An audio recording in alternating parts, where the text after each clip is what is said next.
Welcome to the Hustle and Flowchart Podcast with your hosts, Matt Wolf and Joe Fear.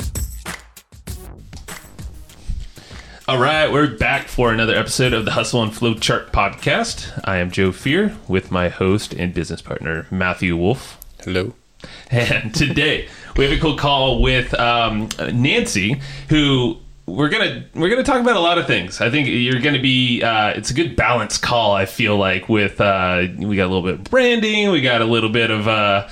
Matt likes to call it the woo-woo, but I feel like it's just daily living. So daily practices, mindfulness, reflection. But we're going to talk about how branding actually is involved in everything you do in business and life, and how that translates to getting more visibility for your brand, your personal brand, and how this actually, step by step, kind of a 3-process thing that Nancy goes through. So Nancy Marmalejo, you're here. Thank you for being with us. And Thanks. How you doing? Yeah. Thank you so much for inviting me to be here. I'm happy to talk to you guys. For sure. Yeah. So Nancy is you're a buddy of AJ Roberts, previous guy we had on the podcast, good friend of ours.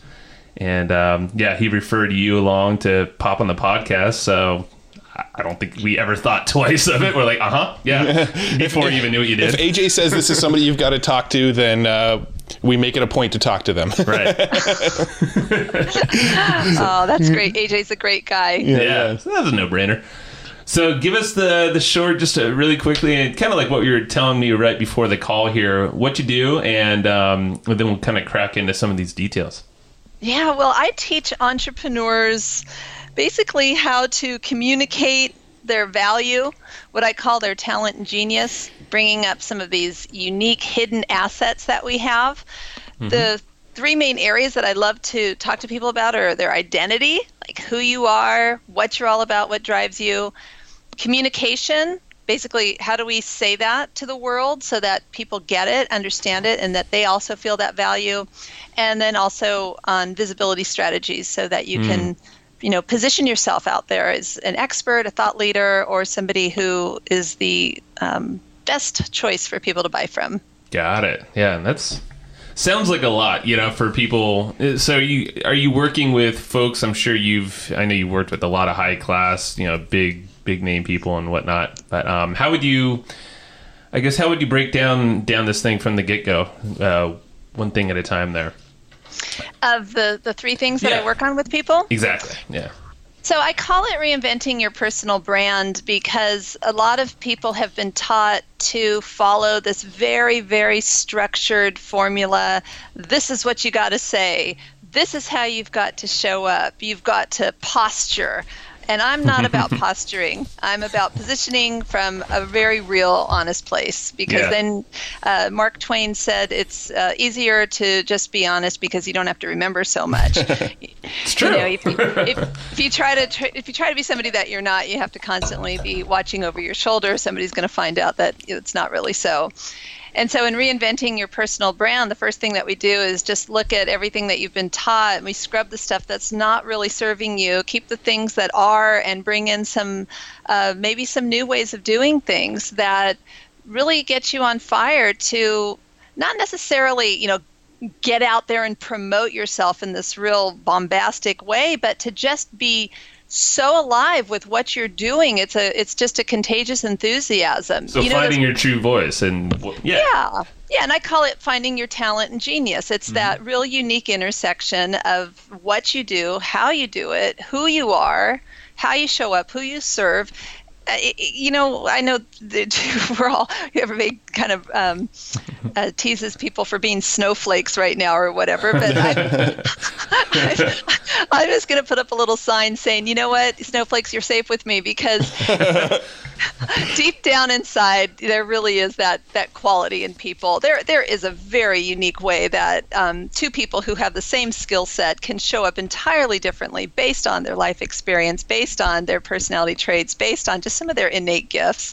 And so I'm just here to shine the light on that so you don't feel so lost in the crowd when you're out there promoting your business and getting clients. So what's like a one thing that someone could do right now that maybe they're stuck in a business they don't enjoy, or doing something they feel like, I'm just doing it for the money, or I just felt like I have to do this, and they're just not feeling quite right or motivated?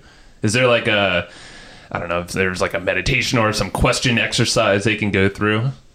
Oh, yes, that's a great question. Haha. Okay, so deep down inside, as soon as somebody starts working with me, they might be thinking, come on, let's get to the message. Let's get to the branding. It's like, no, first we're going to get to having a little bit of quiet time.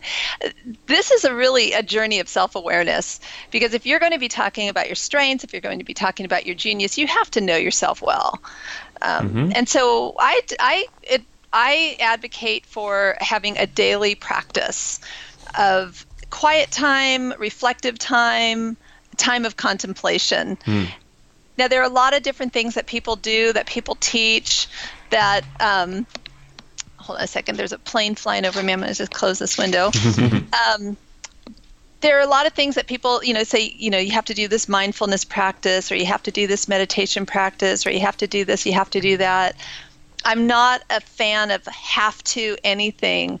I want you to want to do something. So I just say, find 10 minutes first thing in the morning.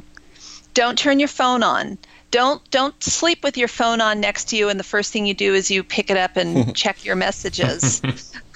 Turn that thing off. Turn the input off. Yeah. Turn it off. I get up earlier than everybody in my house. I just need that quiet time first thing in the morning, and I'll read something inspirational, or maybe I'll jot a few ideas down. I might close my eyes and just get quiet for a few minutes. Sometimes I listen to something. Maybe it's a guided, audio of some sort.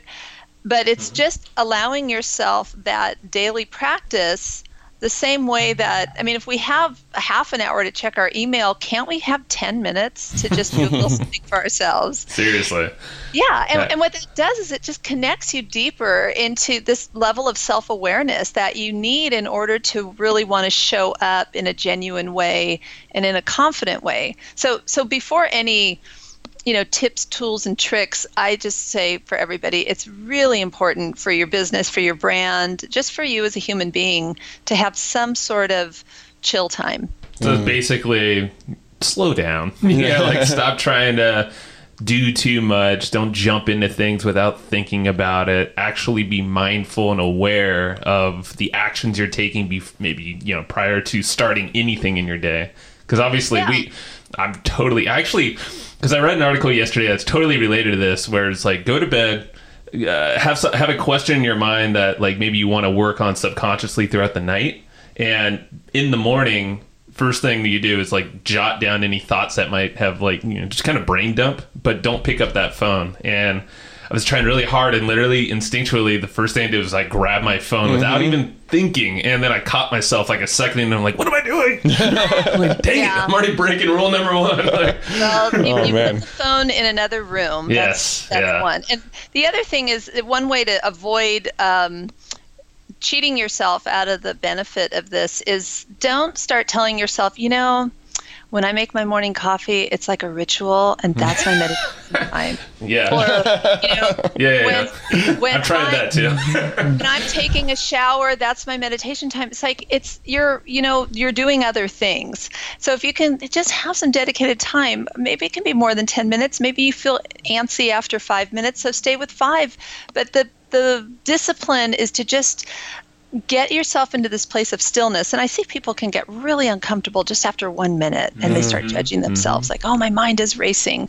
It's okay. Just give it a chance. Give it 30 days and see how it goes. Oh, yeah. And then I like to set an intention for the day. And, once you do this for a while, you don't have to really think about the intention. You just sort of ask yourself, okay, what's the best intention for me today? And suddenly this word comes up focus. Whoa, where'd that come from? Your intuition starts talking to you. Yeah. It makes a huge difference for how you run your life and how you run your business. Yeah, that's so powerful too. I've noticed that, when we run into issues like what Joe was kind of referring to, oh man, I'm stuck in this job. I hate what I'm doing. I don't like these tasks I'm doing on a daily basis. Usually we figure out how to solve those kind of problems through that sort of silent reflection process, through things like meditating or just, going and sitting outside and being with nature and stuff like that. That's usually when the ideas on how to overcome that kind of stuff seem to come. I'm definitely guilty of the whole cell phone thing, though. I keep my cell phone next to my bed, and the first thing I do is go, all right, what came in overnight do I have to respond to before I even get out of bed? So that's such a bad habit that we all have. It's a very bad habit, and it's just kind of funny that I kind of know the solution to a lot of these things, but I still stay stuck in my bad habits. All right. Well, maybe Nancy has some some more stuff for us to break through. I don't know. If somebody in your house has to hit you. I'll tell his wife. Yeah. All right. Let's carry on then. So step 2, or was there more to that step you think you can put on or elaborate on? Well, now that's a piece of it. But once you're in that space, then you can start going into that self-reflection. Yeah. What am I really great at? What is it that I'm doing skill-wise that I love, that charges me up? What are the skills that I do every day that I just really hate doing it? It drains me. What are the things that I've been good at ever since I was a little kid, these just natural strengths, whether it's creativity or being analytical?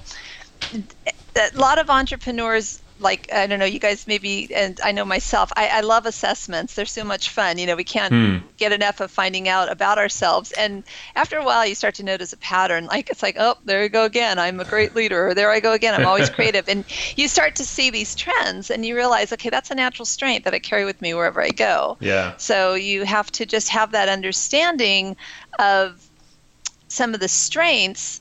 I have a process I'm going to teach you guys in a couple minutes, and that'll kind of tie that together in a real tangible way too. Perfect. Cool. Well, let's do you want to get on to that, or you want to keep going through each one of these things here? Well, it kind of is the second one. Yeah. So I might as well crack into it. No, I love this. Yeah. All right. I know you guys love systems. So I came with my best. Yes. One of the things that I notice, so the second thing that I help people with is communication. Mm-hmm. And communication happens in a lot of different ways. Some people think when I say message for your business or message for your brand, they're like, oh, good, tell me my tagline. It's like, no, that's not what we're talking about. That's a tagline. And they say, okay, give me my elevator pitch. Yeah. It's like, that's not it either. One of the biggest mistakes people make is they forget that communication is a two-way street. Mm-hmm. And when we're communicating with somebody, it's not a broadcast, it's a dialogue. So the first thing, and this is something good that, maybe people can, doing step 1 and they're doing the daily practice, you could just ask yourself, wow, where am I broadcasting and not dialoguing? That would be interesting. It's like when people say like, yeah, I'm talking to these people today. And I know you're actually talking with those people. Yeah. Or or talking at those people. Right. Which is it? Yeah. So what I notice is that if you ever go somewhere where people are, meeting each other and they might be in a business setting and they say, oh, so tell me who you are and what you do. And then they say something and then it just sort of lands. And then you say, well, what do you do? And they go, blah, and they say their thing at you. And then you're both just kind of standing there. You're like, what now? Yeah. And the thing is, like, did you remember anything that they said? If it's this very verbatim talking points, or more importantly, do people just remember the gist of who you are? Very interesting. I just went to a conference last week where I saw a speaker who is a brain scientist, and she was talking about why when we hear a joke that makes us laugh and then we try to retell it, we have a really hard time trying to retell it. That is interesting. It's because we're trying to recall a verbatim, like something that we heard verbatim. We're trying to remember it and repeat it verbatim. And our brain just doesn't work that way. Our brain can't hold on to the verbatim information, but our brain can hold on to the gist of something, the gist being just the general idea, the more or less this is what it's all about. So if people can, if you approach people with this overly structured message that's full of jargon or doesn't sound like natural language, people aren't going to remember you because it's so scripted. We can't remember that. But if they can get a hold of what you're passionate about, what you are, riled up about, how you help the world, they're going to remember that about you. They might not remember word for word, but they're going to remember that about you. And what would you rather have people remember you for? Being impactful or having said something, but they can't quite remember what it is. So really you're going after, obviously you want to land your emotion, whatever effect you're trying to get, with whatever your conversation is, people are going to carry away with an emotion from whatever that was. So that's why, with a joke, it makes sense because they were just in the moment. They were enjoying their time. They loved the joke, and they're like, "Crap, well, how did he present that joke? What was his inflection in the beginning, or his pace, or all that stuff?" Yes. So emotion is really important, and then also being able to help people visualize who you are when you're doing and what you're doing when you're working in your place of genius. Now, the way that you do that is, I have a master's degree in education, so I kind of come in with, I'm gonna throw in a little grammar at you guys, but verbs are really important. So strong verbs, action words. A lot of times people introduce themselves, or they're writing about themselves on their websites, or they're, putting themselves out there on a podcast or an interview, and they might say, I'm a blank. I'm a name a typical listener of this podcast. What might they be? Marketer or entrepreneur or small business owner. Owner. Okay, I'm a marketer. All right, let's say that. Now, that's not really giving us an idea of who you are and what you do. Right. But if you have a strong verb that really describes your genius, maybe you're the kind of person who simplifies things that are complex. So you can say, I simplify marketing for, people, blah, blah, blah, businesses. Maybe you're a person who designs funnels and things like that. Depending on who you are and where you're coming from, it might be, I design funnels. You might say, I engineer funnels. You might say, I create funnels. Those are verbs. Engineer, using the word engineer as a verb, design, create, simplify. We can actually get a picture in our minds of what that person's doing. And instead of saying, I'm a marketer, we now see them as a solution. I like that. Yeah, it's building that mental image, even if it's just slight, and whatever that is, it's like, yeah, I craft funnels.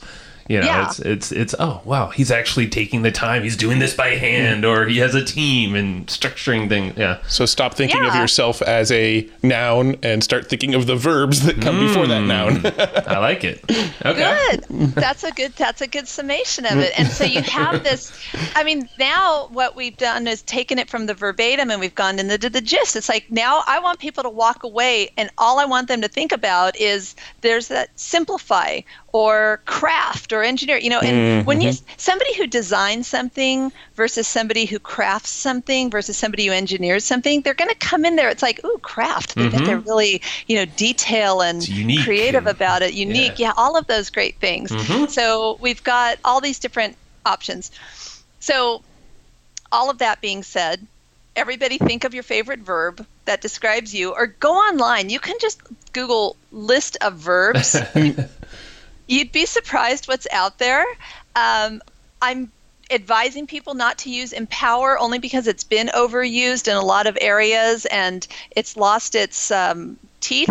But if you can find something that's really, really just like, oh, yes, I can feel that. Like, what's in response to what people need? That simplify is huge because we're such an overwhelmed world, simplify is really good. And I would assume you want to search for a verb that relates to the end result that these people might have, or some objection that they might have before working with you or buying your products.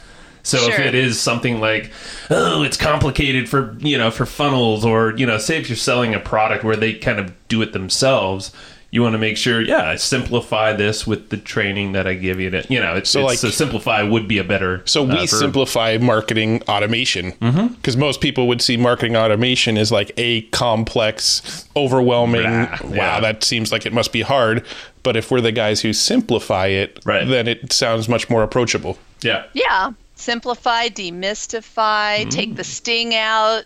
I mean, there's all sorts of fun ways you can do it. So that's something. That'll be called, like, next time we meet. We'll geek out on verbs. I know. Wow. But there's a 3-step process that I created that helps people put that into action. Perfect. And so I call this the love, hate, create message, and put it out. It was so funny. I made a video about this in 2013, like on a Friday, and I put it on Facebook. And then I took my daughter to softball practice, and the next day she had a game, and I was like the dugout mom, and I was busy all weekend long. I didn't go back to Facebook. And then, I don't know, it might have been Sunday night or Monday morning. It's like, oh, I wonder what's going on with that video. And there were like 300 comments, and people were watching it. It's like, oh, I think that we found something people like here. So, so I want to teach that to you guys. And then there's also a download people can get, so they can get a little template for it and walk themselves through it. Perfect. Cool. Yeah, let's get through it, and then at the end of the podcast, we'll tell them where to go get it.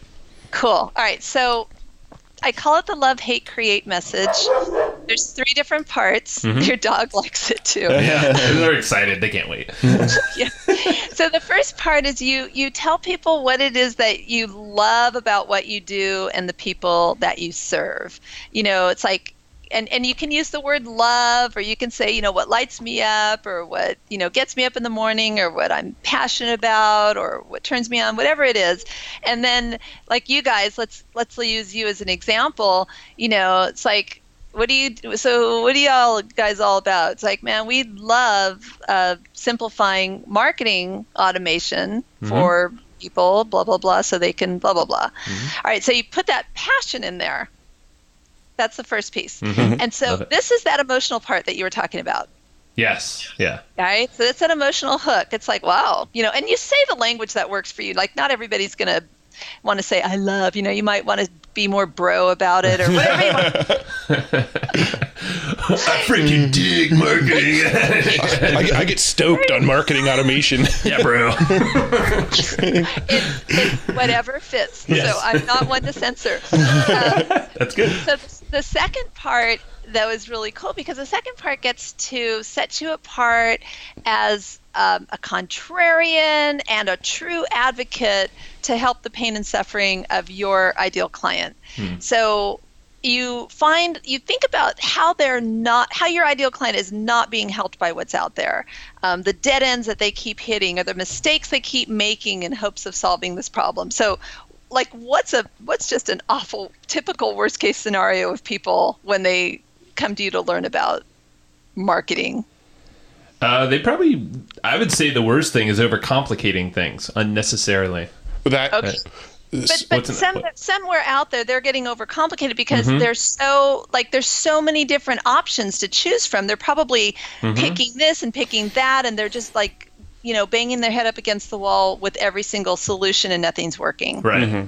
Right. So then you guys can say, maybe you guys are the type of people who would say, what pisses me off, or what drives me crazy, drives us crazy, is seeing, you know, these great business people who are spinning their wheels. They keep trying all these marketing things that don't work. They're banging their head up against the wall, and it's getting them nowhere. And it's just like, you know, it's heartbreaking, or it just like drives you crazy. You could be so much more, but these guys have ruined it. Right. Yeah. So in this part, you really just genuinely and authentically connect to, like, the frustration people are saying. It's like, God, I can't stand, you know, it's like when I teach people messaging, it's like, you know, I love teaching people how to communicate who they are and what they do, so they get more business and they get more clients.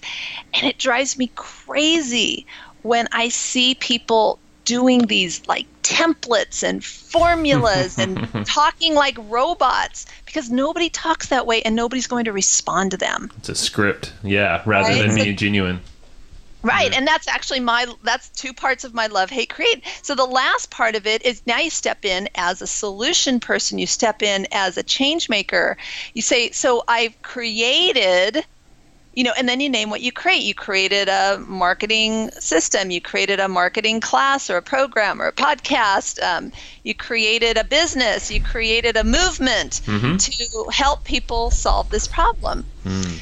So you put those three pieces together, and then you have this really cool way of piecing these together. So let me give you an example for instance. All right, I have a couple. All right, here's one. This is just kind of like, I'll start with like kind of plain vanilla. This from an accountant. Cool. All right, so this person says, I love helping small businesses who are in big growth phases. What drives me crazy is how many business owners come to me stuck in accounting systems that they don't even understand. Any business person who's ever had somebody set up an accounting system is like nodding their head going, oh my God, I don't even understand. She says, so I created a program where I collaborate with my clients to build custom accounting systems that meet their specific needs. They get the answers they need in the click of a mouse because I translate the accounting gobbledygook into stories and pictures that they clearly understand. I love it. Yeah. So when she goes out and gives talks, she introduces herself with that. She can put it on the homepage of her website. She uses it in her social media profiles. And when people associate, like, who is she and what does she do? She's like, oh, she's... Sends them that. or that's her line. Yeah. Yes. And that creates like such a good mental image now. And it's like instantly relatable. Because it's like, oh, they get me. They've been in my shoes, or they know what I've been through. Exactly. All right. Now let me give you another one. Okay. All right. So this one is from a veteran marketer and online business person who was taking his decades of marketing in one certain niche and bringing it over to another. He wanted to help people develop their businesses in a different way. And so he said, I get fired up teaching. Okay, teaching is his power verb. All right, just leave it there. I get fired up teaching coaches and consultants to change the way they do business so they can make more money and live a better lifestyle. That was his love part. Okay. All right. And then his hate part, he says, but I hate how so many are still stuck in the cycle of exchanging dollars for hours, tiring themselves out, working really hard at a failed business plan. Okay, so he's like poking the stick in the cage a little bit. Right. The more time they put in, the less they get out. That it's just like, these are things that people confess to him, not necessarily publicly, but he knows the pain people carry around, so he's able to say that in his message. And he says, so I created a roadmap that puts coaches and consultants in the fast lane towards the money and the lifestyle they deserve. And then the conversation goes on, to explain further what that roadmap is. So he brings that right into a product offer. I would say, this message can be used, everywhere, in a talk. It could be in any webinar that you create or sales video. Oh, yeah. I was thinking the same thing. I'm thinking like this message that you create, this is your LinkedIn bio, your Facebook USP profile, your it's kind of the thing you post everywhere so people know exactly what you stand for and what they can learn from you. Yeah, I have a number of clients that use LinkedIn. Some of my corporate clients, they're using LinkedIn to advance their careers, and they're getting, contacted by recruiters. They're being noticed by, higher ups in their own companies. I have speakers who use this when they do their talks. I also have clients who are doing big product launch formula style launches, and they use this type of languaging on their videos. And the part of it is like, it's not one of those, remember, it's not like this verbatim thing. You just, like, if you can remember, what is it that you love, what is it you hate, and what did you create in response to it, even if you switch out the words and it's not exactly, that's okay. But when somebody hears you with this kind of message, they're going to remember the passion that you have for what you do. They're going to hear you as an advocate who really understands the pain that they're going through, and they're going to see you as a person who has a solution. Yeah, I think it's it's just so, and I'll be short here because I think you have an idea, Matt. But yeah, no, I know from like personal experience, if you just try to over script things or over prepare, we're not fans of over preparing or really preparing too much for talks. Like, because we do like monthly, we present to a monthly marketing group, 100 people or so. And, you know, our talks could be about 20 minutes long. And we have a general idea of what we're going to talk about. Slides are prepared and they're good. But when it comes to speaking, it's like, okay, I'm not going to say this exact line. You know, we have the essence of what we're going to do, and I think we can perfect it even more with this 3-step part, thing here. But like if we overscript like on a webinar, the emotion doesn't come out as much, and we know that from just trying to record these things and present. We're like, it doesn't feel right. Yeah, you just got to let it flow. Yeah. Yeah, I know what you mean. So that's I just want to free people up to have real conversations and not to be walking around with this billboard persona on them and just everybody goes out there and says, very cliche, like, be yourself, just be you, be the best you. It's like, well, if you don't know who you are, it's really hard to be you. Yeah. No, I mean, this little framework would be perfect for like your about page or something. If you've got a blog, this is like a perfect framework to start to outline what you'd put on that about page. I know a lot of our listeners are actually bloggers and stuff too, so I wanted to just kind of add that in there. But I actually have a question, and this might sound like kind of a weird question because it's coming from my very analytical, technical brain. But see what I have to deal with over here.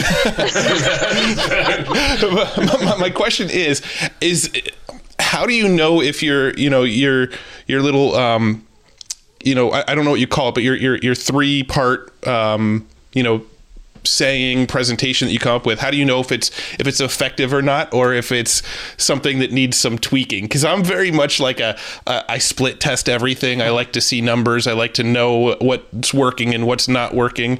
And something like this, I have a hard time conceptualizing, okay, that is the right sort of 3-phrase process, or you know what I'm getting at? I'm kind of like, is there a way to know that we kind of nailed it, or anything like that?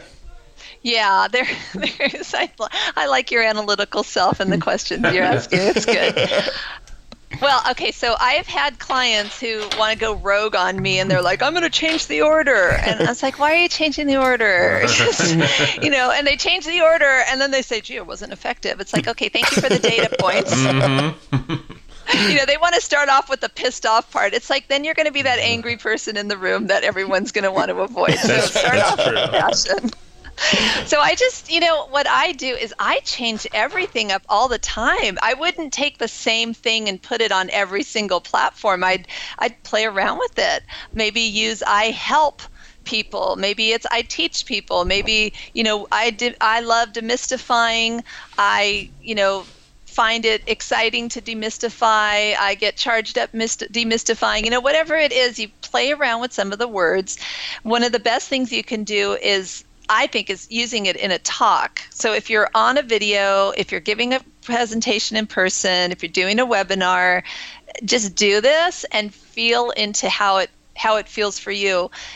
People will understand you in a better way, and it's not as boring as the regular old bio. It's got an unpredictable element to it. And I think because of the middle part, that hate part is right in the middle, that can make people smile and cringe in a really good way because they identify with it. And when you get to that place where people can identify with something, there's this micro yes that's being said in their mind. They're saying, yes, I relate to that. Yes, I feel that. And when somebody starts to say those little yeses to anything that you're saying, they're going to, say more yeses to you and build that know, like, and trust factor. Maybe they'll say the big yes to you and buy from you. Yeah. So it just definitely paves the way. But I would recommend trying out different lengths, different verbs, different words, different formats, different elements of humor, different elements of emotion. I wouldn't use anything that's sappy or feels, doesn't feel genuine. I had some people who were in more personal development field that would say things like, I love, whatever, hugging teddy bears or whatever it is. It's something, warm and fuzzy. And then they'd say like, and it tears my heart apart when I see people, suffering through this endless, and it's like, wow, we're really sad now. It didn't work. So keep it light, keep it impactful. Don't make it like sappy. And then you just try it out. Oh man, the teddy bear approach was my go-to. I know. I gotta change. Now you gotta go back to the drawing board. Shit. No, I know you wanted that teddy bear so bad. I did. This is good. No, this is like a lot. My mind's just kind of like, okay, how can I apply this? Sorry, go ahead. If I can just share one more thing. Of course. When I put that video out and it started going all around the place, and then I've done some webinars and things teaching this, I have found out now it's kind of taken a life of its own. And I get these letters from associations and networking groups and professional organizations, and they said, we just heard your Love, Hate, Create message, and now we're having everybody in our group, when they have to introduce themselves, use that, and everybody loves it. So it's helped a lot of people escape the dreaded elevator speech. And so I just wanted to add that in. There's just a lot of versatility to it, and I like it when people get creative with it. But I recommend you keep the same order, and just because psychologically it hits in a certain way. That makes sense. Cool. Yeah. Matt, do you want to ask your question? Yeah, I mean, we have just a couple little wrap-up questions that we ask everybody who comes on. And the first one is, do you have any books that you recommend or you find yourself reading over and over again, or just some good book recommendations? They can either be on the topic we talked about today or completely off topic. It doesn't matter to us. Just we want to point people in the direction of some good reading material. Oh my goodness. I'm always reading a book. I have like 5 books that I'm reading right now, and I just bought 3 books at a conference. I can't remember. Sarah Cooper wrote this book. It's called it's a kind of a parody cartoon book. It's 100 Ways to Appear Smart in Meetings or something like that. It's these cartoons that are just ridiculously funny. I always recommend The Big Leap by Gay Hendricks. I think that's a fantastic book. It helps people have this understanding of what we call their upper limit. And yes. It talks about the zone of genius, which is a big thumbs up for me. I always recommend that people view Brene Brown's TED Talk on the power of vulnerability. If you have not seen that, it's about 15 minutes. It's going to change your life. It's pretty incredible when the way that she talks about vulnerability and bringing that topic to the forefront, I think has helped us in our quest to understand ourselves and understand others. And I'm always reading something reflective of something that just I can start my day off with something really nice and mellow. There's this book called The Book of Awakening by an author named Mark Nepo, Nepo. And what I like about it is he's not a motivational speaker and he's not a life coach. He's actually a poet. And he had cancer several years ago, and it changed his life. It changed his perspective on the world. And he wrote this book that's got these daily reflections that are just absolutely beautiful. Not preachy, not too hard to understand, but just really reflective. I like Very it. cool. And that's what's really interesting is our podcast that we recorded before this was you recommended a separate book, but it was another daily kind of get your head straight, just a mindfulness type book where you check in every morning with that book. And I think that's so powerful. We're seeing, it's kind of like a trend we're seeing on this podcast. Those daily readers are really good for helping to create a ritual in your life. And so that's what I recommend when somebody wants to, how do I start with a little chill time in the morning? It's like, well, get yourself a daily reader, even if it's just short, or it can be one of these longer ones. There's ones that have religious and spiritual themes. There's humor, there's motivation, there's just about everything. Yeah. Awesome. Very cool. Do you want to hit her with that question of yours? So the final question. So you mentioned people can go and get a download of your process. Where can they go to get that? They can go to talentandgenius.com, all spelled out, talentandgenius.com sample dash hyphen message. It's like, I wish it was easy. I wish it was like, 123.abc. But it's, well, we will definitely link to it below in the show notes, so anybody listening to this can easily click the link over to it. Are there any other resources or websites or social media accounts or anything else that you want people to check out about you? I'm all over the place. So if you put my name, Nancy Marmalejo, and if you can spell it correctly, that would be great. Marmolejo. If you just pop that in, you can find all my social links probably through Google, or if you go to talentandgenius.com, that's my main website. There's all sorts of social links there. There's a link to my podcast. There's blog posts. There's a free resource called the Genius Finder. I have a book on personal branding. There's all sorts of great resources. So if you come into my world, I'll take good care of you. Awesome. Hey, and we didn't mention this, but congratulations on your Golden State Warriors. Oh, hell yes! They kind of dominated, just a little bit. They kind of dominated the entire playoffs. Right. I'm a diehard fan from my childhood when I played CYO basketball in Catholic school, and they took us to Warrior games. So it just makes my heart sing when I see them win, and we're all very, very happy. Well, on that note, it was a good time, Nancy. Thanks for being on. And there's a lot of good stuff we can apply here. So thank you so much. Yeah, so check her out, and we'll talk next time. Thank you.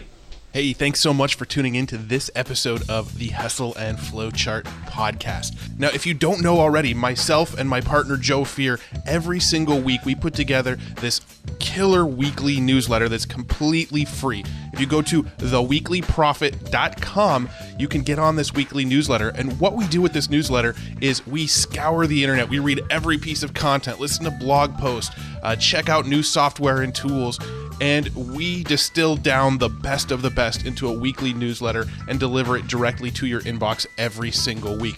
So head over to theweeklyprofit.com and make sure you're signed up to receive that weekly newsletter. You're going to love it. Thanks so much again for listening to the Hustle and Flowchart podcast. We'll see you in the next one.